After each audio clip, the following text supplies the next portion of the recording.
Les stations d'accueil iPod et iPhone JBL vous présentent Génération Technologique.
Bonjour, bonsoir et bienvenue au CES 2011. Nous sommes à Las Vegas. Salut Pierrick. Salut Benjamin. Émission exceptionnelle, hein. On est à, j'ai compté, 8720 km de Paris, en plein désert du Nevada. Ça se voit pas, hein, mais c'est la capitale mondiale des casinos qui abrite le Consumer Electronic Show. Peut-être qu'on va changer de boisson en cours d'émission, Pierrick. 4 jours de folie ici, ça va durer jusqu'à dimanche soir. On est ensemble pour une bonne heure sur technologique.fr. Alors on va tout vous raconter, on va tout vous montrer, on va tout vous expliquer. Nouveautés, innovations, technologie, tendance. Alors si les tablettes, la 3D avec ou sans lunettes, si les téléconnectés vous intéressent, vous êtes bien tombé tout de suite, Pierrick. On va faire un premier tour de table pour vous présenter nos invités, à commencer par le premier d'entre eux, celui qui nous accueille sur le stand de sa marque, c'est Philippe Citroën, le PDG de Sony France. Bonjour Philippe. Bonjour. Et merci. Bonjour, bienvenue de nous accueillir aussi bien ici. On se croirait sur un vrai plateau télé, Pierre. Oui, tu voulais qu'on t'appelle Michel Denisot tout à l'heure, mais alors, moi je peux faire Mouloud, hein, j'ai le même physique, mais bon, il nous manque juste la Miss Météo, Benjamin. Hein. Ça va venir. Dans l'année peut-être. On attend Yazid Amer, peut-être qu'il voudra bien le faire. Alors, on a deux autres invités qui sont des confrères qui sont déjà avec nous sur ce plateau. Pierrick. Oui, alors à côté de moi, Arnaud de la Grandière de Mac Génération. Alors on sait que Apple boude toujours le CES, ils ne sont jamais là. Mais alors qu'est-ce qu'on parle d'Apple hein, ici, Arnaud? Ça fait plusieurs années que c'est le cas dans les grandes réunions de ce type. Apple boude pas vraiment, c'est juste qu'elle ne se mélange pas. Donc, mais on sent planer son ombre un peu partout comme ça, en particulier sur le CES cette année. Ouais. Et beaucoup de produits pour habiller son iPad et son iPhone et son iPod, pour écouter de la musique, pour regarder de la vidéo. On en a vu quelques-uns, notamment lors de l'Unveil avec Benjamin. Là, c'est ce qui explique aussi la présence de Mac Génération, j'imagine, au CES. Absolument. Faut voir déjà que le pavillon iLounge, donc qui réunit un peu tout ce petit monde-là, a doublé de taille depuis l'année dernière. Mais qu'en plus, ces produits-là ont même débordé en dehors de ce seul pavillon. Donc en fait, on retrouve des produits, des périphériques pour tout ce qui est appareil Apple absolument partout. Et ça devient très difficile à couvrir. Et puis à côté de toi, Benjamin, on va faire le point. Et oui, le point avec... c'est malin. Avec Clément Pétro. Salut Clément. Salut Benjamin. Bon, t'es un habitué du CES? C'est la deuxième édition, ouais. C'est une habitude que tu commences à prendre en tout cas. Voilà le point, donc tu fais partie des nombreux confrères hein, de la presse française qui ont fait le déplacement ici. Par rapport à l'an dernier, tu as l'impression qu'il y a davantage d'intérêt pour cet énorme salon mondial annuel? En termes de fréquentation, on a vraiment l'impression qu'il y a énormément de monde. Après, les présentations d'innovation technologique, je serais plus, on va dire, modéré sur non pas sur l'intérêt, mais sur le côté commercial et immédiat et palpable pour le consommateur de ce qui va arriver l'année prochaine. Alors vous allez évidemment entendre Philippe Citroën de Sony, mais aussi tous les principaux constructeurs qu'on a rencontrés avec Pierrick. Vous allez voir qu'il commence d'ailleurs à y avoir un petit peu de tirage, comme on dit, dans les pattes des uns et des autres, notamment à propos de cette fameuse 3D sans lunettes, on va y revenir. Et puis Pierrick, alors on a fait le tour du casting, mais on va présenter ce salon du CES, 45e édition, ça a commencé à New York, c'est maintenant à Las Vegas depuis 13 ans, je crois. Et c'est le rendez-vous à pas manquer. Bah, c'est vrai, hein, tout le monde vous le dira, c'est très difficile d'arriver jusqu'au centre de convention à Las Vegas, j'en perds mes moyens. Prendre le monorail, c'est un parcours de combattants. Prendre le taxi, moi je suis venu à pied hier et il y a plus de 170 000 personnes qu'on attend ici. J'ai assisté à la keynote de Steve Ballmer. J'ai fait la queue dehors, ça m'était jamais arrivé. On attendait 5000 personnes, il y avait je ne sais plus combien de personnes dans la salle. C'était vraiment un moment très important. Puis il y a plus de 2000 exposants ici. Donc il y a vraiment beaucoup de monde. C'est vraiment le grand salon annuel à ne pas manquer. Il faut vraiment être là. Voilà, puis ça a démarré le 6 janvier, donc on a à peine eu le temps de faire le réveillon, qu'on a tous pris l'avion pour découvrir les produits, les technologies qui vont arriver dans le courant de l'année, et notamment celles qui seront les cadeaux de Noël 2011, donc dans quasiment un an. Alors, messieurs, on va profiter de votre présence. On attend d'autres confrères qui sont alors justement retardés par le monorail parce qu'il y a une queue incroyable. Les taxis sont totalement submergés, donc ils vont arriver. Ah, nous on est là depuis 5h du matin, on a dormi là presque. On va quand même vous poser la question, mais alors, vraiment une réponse en une phrase, parce qu'on va y revenir. Clément, pour toi, quels sont les 2-3 événements de ce CES? Qu'est-ce que tu retiens? Voilà, la tablette, c'est inévitable. La tablette ou les tablettes? La tablette, c'est un concept à part entière, c'est la nouvelle tablette. Donc tout le monde fait la tablette, on sait pas, c'est pas qu'on sache pas à quoi ça sert, mais ça peut servir à tout. Ça peut remplacer une télécommande, ça peut remplacer un ordinateur, ça peut remplacer un bouquin, un baladeur, ça peut tout remplacer. Et on a l'impression que toute l'industrie essaye de jeter un petit peu à corps perdu dans les tablettes en espérant avoir un nouveau Graal et trouver un deuxième souffle là-dessus. Alors toute l'industrie, oui. On posera quand même la question à Philippe Citroën tout à l'heure, parce que ça fait partie des rares marques qui pour l'instant n'ont pas bougé un orteil sur le sujet. Arnaud, pour toi, quel est l'événement de ce CES 2011? Je suis obligé de parler de la tablette, puisque évidemment c'est quelque chose qui est proche de nos considérations à ma génération et à les générations. C'est assez intéressant d'ailleurs de voir comme lorsque Apple a sorti l'iPad, il y a eu beaucoup d'observateurs plus ou moins objectifs qui ont un peu fait la moue en disant qu'il n'y avait pas d'utilisation, qu'il n'y avait pas de marché. Et de voir que tous les concurrents d'Apple lui donnent raison d'une certaine manière, parce qu'en fait on ne peut pas encore parler d'un phénomène en termes de vente. Ça a un très très bon démarrage. Sur Noël, ça n'a pas été non plus l'effet attendu par notamment la presse qui espérait beaucoup sur l'iPad. Orange a annoncé 20 000 iPads vendus, c'est voilà, ça. donc ce sont des chiffres. Et 10 000 Galaxy Tab. Voilà, ce sont des chiffres relativement corrects, mais qui sont loin de la déferlante qu'on attendait.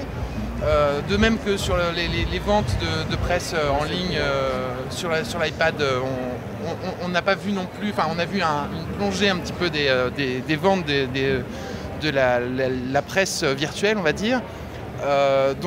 Voilà, le sujet est encore un peu en devenir, et malgré tout, voilà, tous les concurrents s'y mettent. Je pense qu'il y a l'effet iPhone qui a joué aussi, puisque la première fois Apple a marqué un grand coup. Ils ont mis 3 ans dans la vue de tous les concurrents.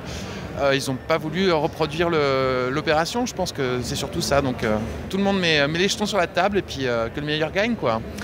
Et alors, question aussi pour vous, Philippe Citroën, quel est pour vous peut-être le produit, la technologie ou la tendance marquante de ce CES 2011?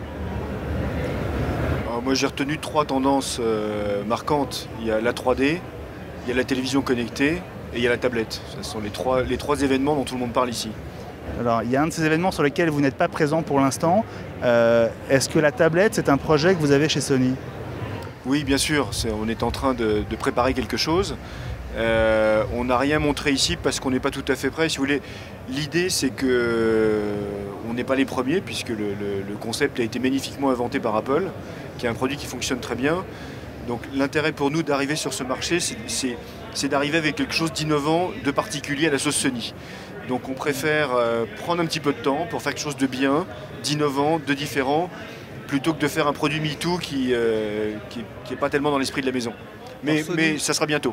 Sony, d'une certaine façon, avait sa propre tablette, j'ai envie de dire. Elle n'était pas tactile, mais c'était la PSP. C'est la PSP d'ailleurs, qui permet de faire un peu d'internet, qui permet surtout de jouer, d'écouter de la musique, de regarder des vidéos. C'est avant tout un appareil qui permet de jouer. D'accord. C'est surtout un appareil de jeu. Il y a beaucoup d'appareils qui sont multifonctions, mais la fonction principale, c'est le jeu. Philippe, quand vous dites bientôt, bientôt c'est quand? Ça veut dire qu'on y travaille. Si on ne l'a pas présenté aujourd'hui, ça veut dire qu'on n'est pas en mesure de la commercialiser dans les quelques mois qui viennent. Mais voilà, c'est dans le courant de l'année, raisonnablement, on aura quelque chose.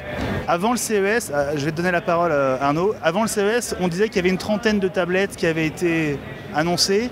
On est à 80 aujourd'hui. Est-ce que vous avez aussi voulu ne pas être dans la masse des annonces de ce salon? On a juste voulu se présenter avec quelque chose d'innovant et de bien. Donc on n'était pas tout à fait prêt parce que ça demande pas mal d'accords, il y a beaucoup de discussions qui sont en cours pour finaliser le produit. Donc on n'était pas tout à fait prêt, donc on a préféré attendre un peu. Arnaud? Oui, alors juste une observation, parce que Sony a quand même un statut un peu particulier dans cette industrie, dans la mesure où elle fabrique des produits leaders et fabrique également des périphériques pour les produits d'autres marques, notamment pour les produits d'Apple. Et elle se sert un peu de cette synergie. J'ai vu notamment une télévision connectée à un iPad qui pilotait la télévision Sony, sans compter voilà, tous les périphériques que vous créez pour les appareils Apple. Est-ce que c'est pas un peu difficile d'avoir un peu comme ça d'être assis entre deux tabourets, on va dire, pour collaborer avec d'autres marques? Non, ça fait partie maintenant des règles du jeu. Le temps où on pouvait tout gérer tout seul est largement révolu. Donc aujourd'hui, on a des partenariats stratégiques avec des marques qui sont à la fois des concurrents, à la fois des partenaires. Alors je peux en citer quelques-unes. On est partenaire avec Microsoft pour développer des applications mobiles sur les PC. On est très concurrent sur les jeux avec Microsoft. On est partenaire avec Google sur la télévision connectée et on est aussi concurrent avec Google. On a des partenariats stratégiques avec Hewlett-Packard qui est un concurrent sur le PC. Avec Apple, voilà, on fabrique des produits qui sont compatibles avec les iPhones et les iPods parce qu'il y a un vrai marché. Donc c'est aussi assez opportuniste. Mais voilà, la vie est faite comme ça maintenant. On peut être à la fois partenaire et concurrent. Alors voilà, on devait faire juste... vous aviez droit à une phrase chacun. On est très mal parti, comme d'habitude, Pierrick. Le compteur tourne. Ouais, et après nous, il y a Facebook sur le plateau, donc on n'a pas intérêt à être en retard. Il n'y avait pas de point entre mes mots, donc ça n'était que Non, mais c'était pas du tout une critique. Hein. On est toujours en phrase. On est toujours en retard. Voilà. Donc, on n'est plus à la radio, c'est moins grave. Et ça, c'était pour le sommaire, Pierrick. Voilà, on a fait un petit tour d'horizon. On va attaquer par le premier gros sujet de ce CES. Vous l'avez tous cité. La 3D. Philippe Strain en premier, c'est évidemment la 3D.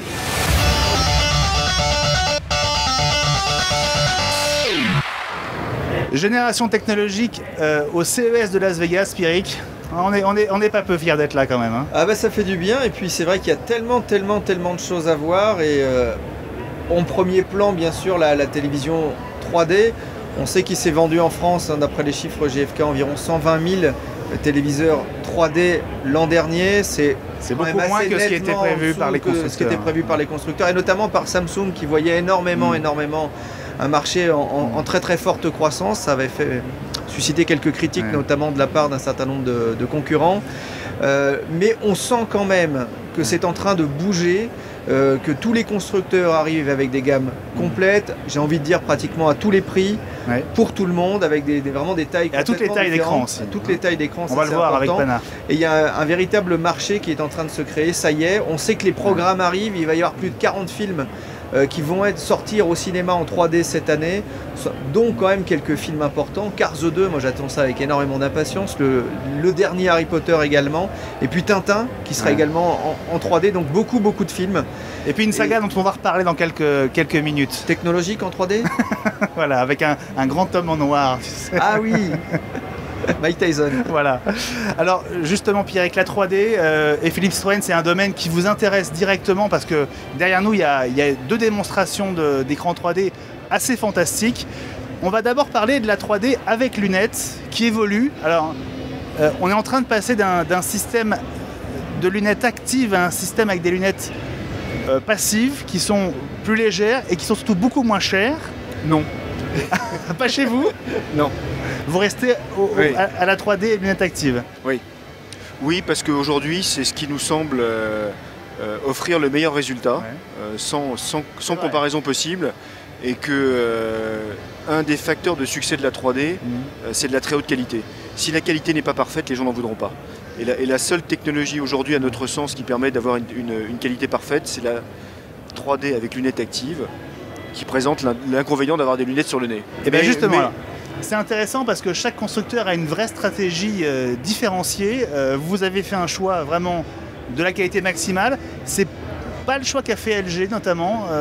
Vous allez voir, ils sont en train de jouer sur les deux tableaux avec une majorité de télés qui deviennent des télés 3D passives. Et c'est Hervé Vaillant d'LG qui va nous expliquer pourquoi ils ont fait ce constat, comment ils ont fait ce constat et quelle évolution, quelles conséquences ça a dans leur gamme 2011. Alors, on est vraiment parti d'un constat simple, c'est beaucoup de consommateurs aujourd'hui nous faisaient des réflexions et des retours en disant les lunettes sont lourdes, les lunettes coûtent cher, les lunettes ont une contrainte, c'est qu'il faut les recharger, ces lunettes me donnent une certaine fatigue oculaire au bout d'un certain temps. Donc on a écouté ces consommateurs et on s'est dit ok, ce qu'il faut faire c'est proposer aux consommateurs les plus exigeants qui veulent vraiment de la Full HD en 3D, les télés qui sont des télés actives et ça va représenter encore quasiment un tiers de nos écrans 3D, mais également proposer la technologie que l'on retrouve dans les salles de cinéma, à savoir des télés 3D passives avec des simples verres polarisés, donc des lunettes très très légères qui coûtent 5 € au lieu de 150 par rapport effectivement à la technologie active. Et donc des lunettes qu'on va pouvoir avoir pour le plus grand nombre.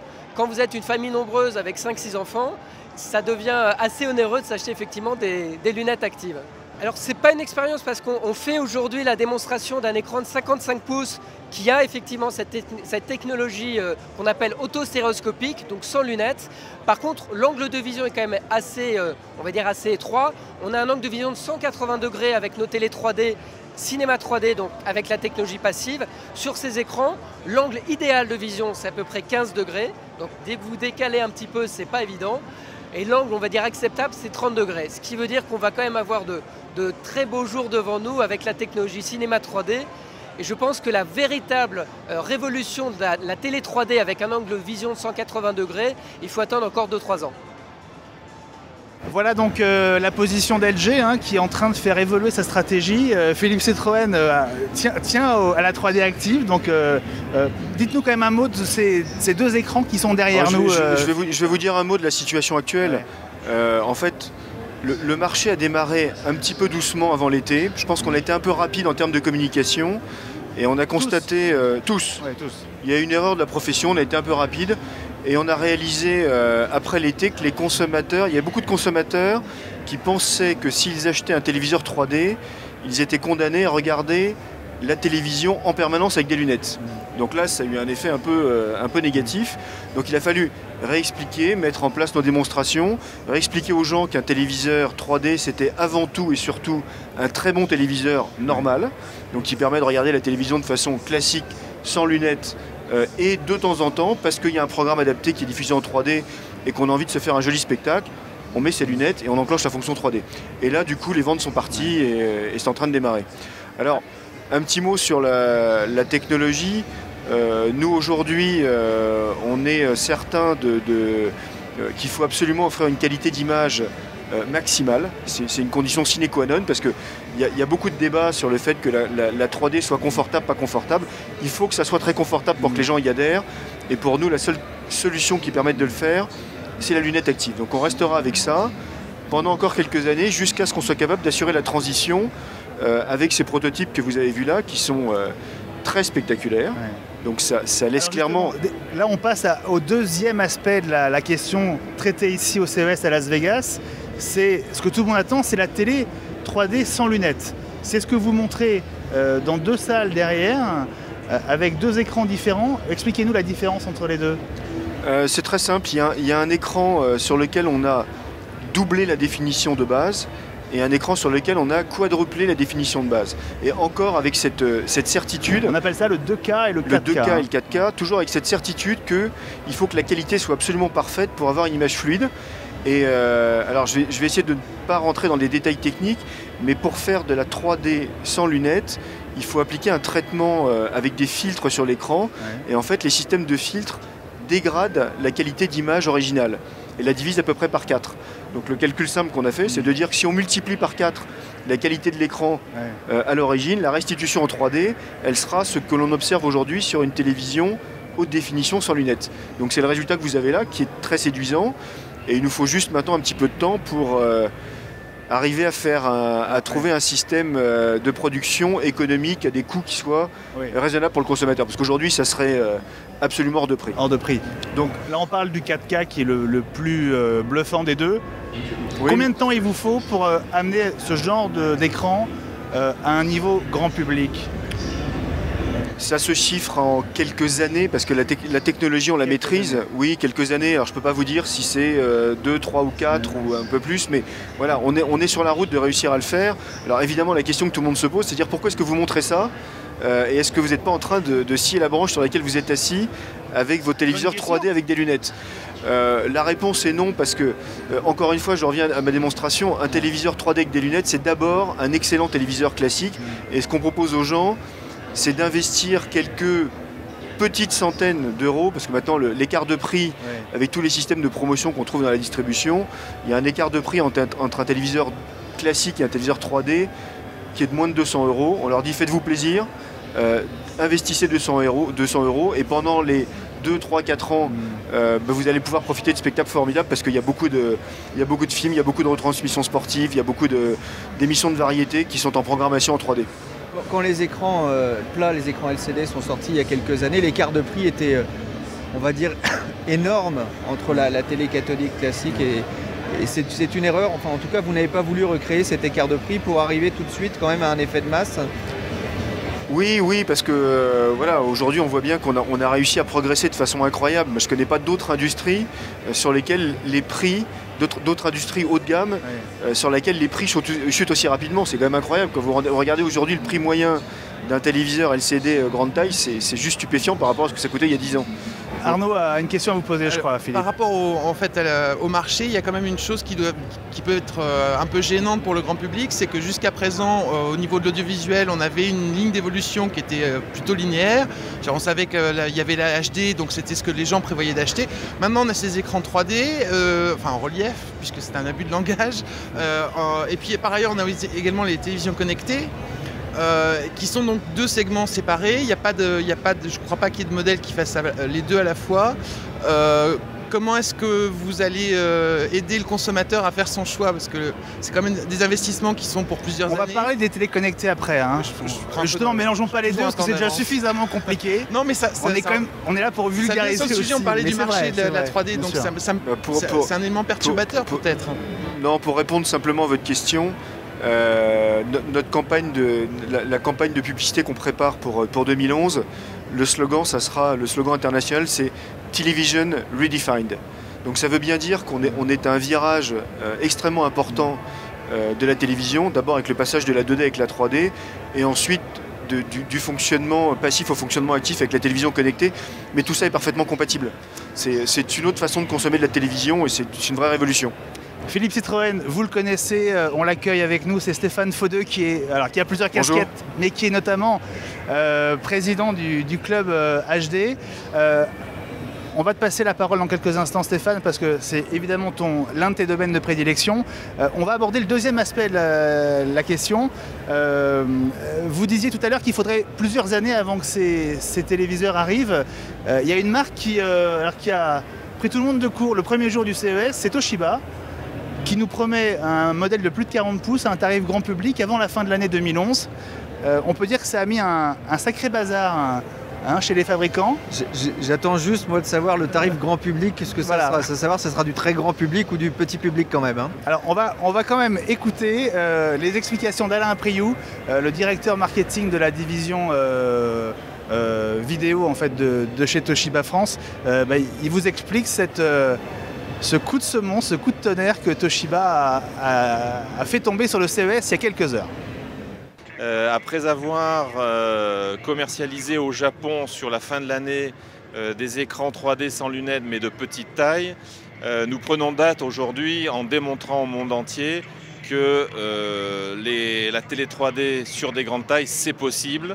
Et tout le monde ici peut observer que la qualité qui est développée est tout à fait extraordinaire. En fait, on peut dire que le marché en 2010 n'était pas forcément prêt à accueillir la 3D puisqu'aujourd'hui on a une déferlante de technologies, les LED, la télé connectée, et donc le marché en 2010 n'attendait pas forcément la 3D. Je crois qu'aujourd'hui, puisque la 3D a été introduite, il faut raisonner en termes de besoins consommateurs, et clairement aujourd'hui la 3D telle qu'elle est présentée présente un certain nombre d'inconvénients. Donc aujourd'hui le consommateur, pour lui faire bénéficier de la 3D, il faut lui procurer ce plaisir sans difficulté à domicile, et c'est ce que va faire la télé 3D sans lunettes. Voilà donc Toshiba qui veut rester dans le coup, on va dire. Alors beaucoup de critiques autour de cette initiative de Toshiba. On verra à la fin de l'année si c'était du lard ou du cochon comme on dit. Il y a une marque qui a pas beaucoup apprécié cet effet d'annonce, c'est Panasonic. Écoutez les explications de son PDG en France, Laurent Roussel. Chez Panasonic, il n'y a jamais de compromis sur la qualité. Et on n'ira jamais présenter une technologie si elle n'est pas à un niveau abouti. Ça a été le cas sur la 3D. Quand on a présenté la 3D Full HD il y a 2 ans, on était les premiers, on lançait ça sous forme Full HD, ça c'est très important de le signaler, parce que justement la technologie était aboutie, on avait une qualité impressionnante, et ça, aucun compromis ne sera fait par Panasonic là-dessus, et on estime que la 3D sans lunettes n'est pas prête. Voilà donc chez Pana, on est un peu dans la même optique que vous, c'est pas du tout pour tout de suite. Stéphane Faudeux. Oui, bonjour. Bonjour Stéphane. Alors, qu'est-ce qu'il faut penser de cette annonce de Toshiba?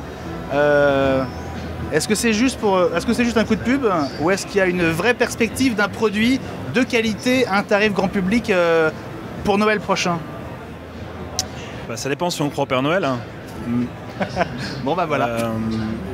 C'est un petit peu dangereux. Je rejoindrai ce que tu as dit précédemment. C'est sûr que pour le moment, ça reste, à mon sens, pour le grand public, un produit de laboratoire. C'est-à-dire que la 3D sans lunettes, c'est un peu le rêve fou qu'on a, voir de la 3D holographique, plus même de support derrière. On sait que ça arrivera, mais pas avant 5 ou 10 ans. Pour la 3D holographique. Pour la 3D sans lunettes, il y a des applications sur tout ce qui est de l'affichage pour de la communication, sur des lieux de vente. On l'utilise déjà depuis certaines années. De là à le démocratiser pour le grand public, techniquement, pourquoi pas, mais sur les contenus, je crois que c'est là où ça pose un vrai problème. C'est-à-dire qu'aujourd'hui, on a déjà une pénurie du contenu 3D. Alors, ils annoncent pouvoir faire de la multi-conversion, ça va à partir de 2 vues, en faire un N vues sur les écrans. Ça coûte très cher à faire. C'est des temps de conversion qui sont assez importants. Donc, j'avoue que je suis un petit peu dubitatif sur le business model. On a pu voir cette télé, Benjamin, sur le stand de Toshiba. Ils avaient choisi Final Fantasy pour illustrer le côté 3D. On voit quand même le relief, on sent la profondeur, mais c'est vrai que c'est pas aussi fort, certainement l'expérience n'est pas aussi forte que ce qu'on peut voir avec des lunettes 3D actives sur le nez, c'est vrai. Non, puis objectivement, sur le CES, il y a d'autres téléviseurs sans lunettes que moi j'ai trouvé de meilleure qualité que celui-là. Sur le stand Sony, on parlait du 4K, et puis aussi sur le stand LG, Pierrick. Et on va écouter justement les explications d'Hervé Vaillant, qui a aussi une forme de prudence comparable à la vôtre, Philippe. Donc Hervé Vaillant de LG à propos de ces télés sans lunettes. Alors c'est pas une expérience parce qu'on fait aujourd'hui la démonstration d'un écran de 55 pouces qui a effectivement cette technologie qu'on appelle auto-stéréoscopique, donc sans lunettes. Par contre, l'angle de vision est quand même assez, on va dire assez étroit. On a un angle de vision de 180 degrés avec nos télé 3D, cinéma 3D, donc avec la technologie passive. Sur ces écrans, l'angle idéal de vision, c'est à peu près 15 degrés. Donc dès que vous décalez un petit peu, c'est pas évident. Et l'angle, on va dire acceptable, c'est 30 degrés. Ce qui veut dire qu'on va quand même avoir de très beaux jours devant nous avec la technologie cinéma 3D. Et je pense que la véritable révolution de la télé 3D avec un angle de vision de 180 degrés, il faut attendre encore 2-3 ans. Voilà, donc on a fait un tour assez complet des constructeurs sur le sujet de la télé 3D sans lunettes. Philippe Citroën, est-ce que ça va quand même être un moyen pour vous, les constructeurs, de redonner de la valeur ajoutée aux télés, autrement dit de faire remonter un peu les prix? Parce qu'on sait que vous vous battez depuis quelques années contre les prix qui ne cessent de baisser. Est-ce que ça peut être un moyen de demander un effort aux consommateurs? Non, mais les prix qui ne cessent de baisser, finalement, c'est une très bonne nouvelle pour les consommateurs et ils réagissent très positivement parce qu'en France, cette année, il va se vendre quasiment 9 millions de téléviseurs. Ça veut dire qu'un foyer sur 3 va s'acheter un écran plat en France. C'est absolument colossal, donc c'est des bonnes nouvelles. Nous, notre boulot, c'est d'inventer des choses nouvelles. Donc il il y a une prime à la nouveauté quand on arrive, ça vaut un peu plus cher, et puis les prix se démocratisent. Et voilà, on a de cesse que d'essayer de faire des produits de meilleure qualité, moins chers. Et pour l'instant, ça se passe plutôt bien. Donc voilà pour les écrans 3D Pierrick. On va rester dans le monde de la télé. Alors, tu le fais moins bien que ce qu'on a entendu ici il y a quelques heures. Je fais attention, sinon je vais avoir une crise d'asthme. Mais c'est vrai que c'est une respiration un peu familière. On va tout vous expliquer dans quelques secondes.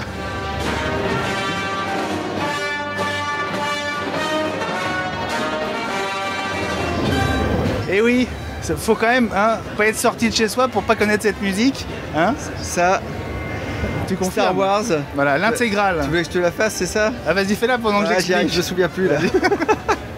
Bon, l'intégrale de Star Wars, ça a quand même été l'un des événements de ce CES, hein, qui n'est pas fini, mais... Oui, c'est vrai que Star Wars en Blu-ray, pour qui a aimé d'abord la trilogie et qui a découvert la trilogie de George Lucas et puis ensuite a découvert les 3 autres films. Moi franchement j'en reste quand même sur la trilogie. Hein. Ça reste pour moi le must, même si voilà. Mais l'arrivée en Blu-ray, c'est vrai que quand déjà on est passé de la VHS au DVD, parce qu'on avait la VHS, on avait les DVD et on va avoir les Blu-ray. Et les laserdiscs, mais ça j'avais pas les laserdiscs. Les vrais fanboys ont le laserdisc, le DVD, le Blu-ray et bientôt la version 3D, enfin relief. Donc ça n'en finit plus. Ouais. Voilà, et c'est vrai que ça a été un des grands événements sur le stand Panasonic où on a vu arriver Dark Vador. Voilà. Alors avant de le voir arriver, on va vous montrer le trailer, la bande-annonce qui a été projetée ici, les premières images de Star Wars en qualité, en haute définition en Blu-ray.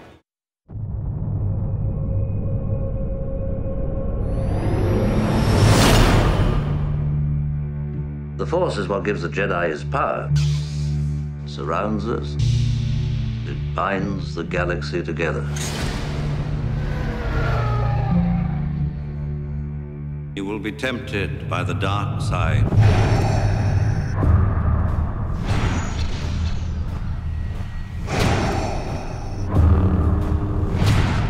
You are the chosen one!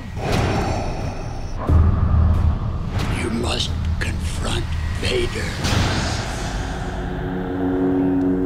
That boy is our last hope.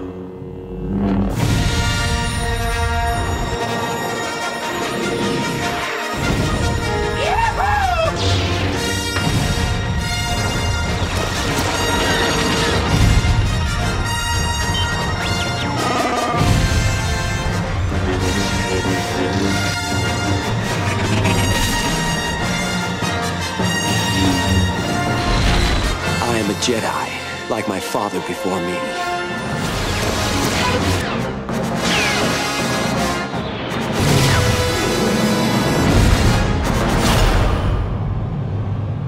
There is no escape. Bon voilà, ça déchire grave, hein, comme on dit. On s'en est pris plein la vue, Pierrick, sur le stand de Pana. Bon, je sais que Clément, c'est pas trop votre truc Star Wars, hein, alors je vais pas vous poser la question. Arnaud. Pourquoi les regards se tournent vers moi? Ça se voit tant que ça.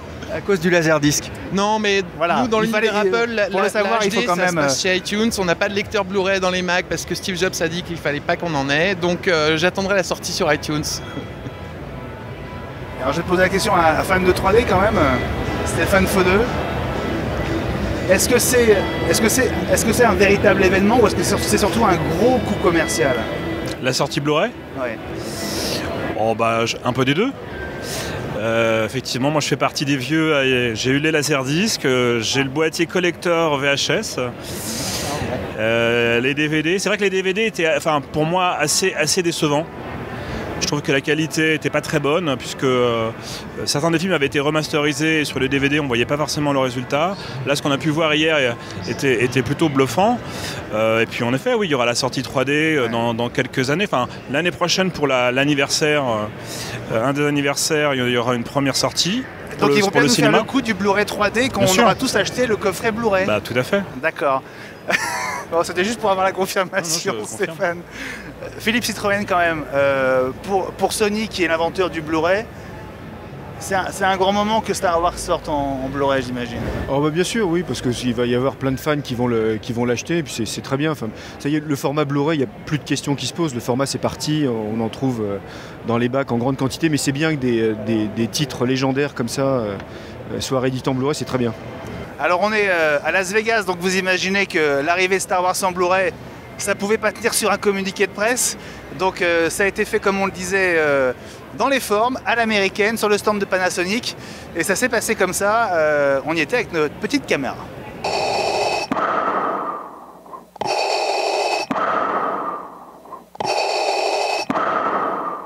I sense a disturbance in the Force.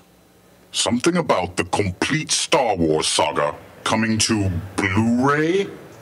Why wasn't I consulted? Lord Vader, my name is Mike Dunn. I'm from 20th Century Fox. And it's true, the Star Wars saga is coming to Blu-ray, all 6 films, for the first time. However, it was personally supervised and the plan was approved by George Lucas. George Lucas? Does the Emperor know about this? I assume so, Lord Vader. Pray that you are correct, Mr. Dunn.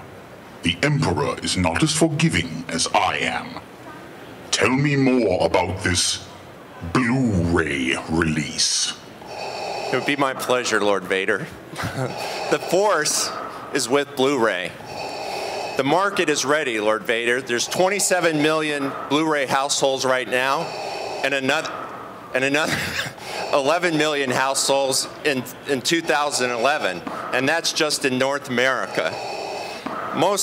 It's the most anticipated Blu-ray of all time, and you can see it, hear it better than you've ever done before, ever before. In fact, the performance of Blu-ray will blow you away, Lord Vader. With 50 gig discs and up to 40 megabits per second of data on the screen, it'll be just awesome. And most important, George Lucas's fingerprints are on this Blu-ray collection.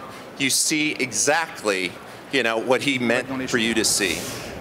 Voilà, et l'intégrale Star Wars en Blu-ray, elle est déjà en précommande sur le site d'Amazon, alors dans 7 pays, dont la France.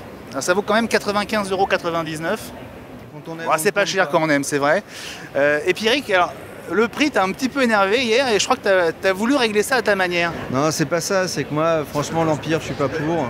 Alors Dark, je suis allé le voir, je lui ai dit, mon pote, ok, c'est bien, tu vas nous sortir ton Blu-ray, mais maintenant t'arrêtes d'embêter Leïla parce que sinon on va s'énerver, vraiment. Voilà, j'ai voulu lui mettre un coup de moule, mais il avait un casque. Hein. Voilà, et ça s'est passé comme ça. Voilà, c'était notre petite façon à nous de nous faire remarquer. Allez, avant de passer au prochain gros morceau, on va marquer une petite pause. On va rester dans le domaine de la télé. C'est plus de la 3D, ça pourra aussi être de la 3D, mais c'est surtout des télés connectées. Alors qu'est-ce que ça veut dire? On vous raconte tout dans quelques instants. Génération technologique vous a été présentée par les stations d'accueil iPod et iPhone JBL.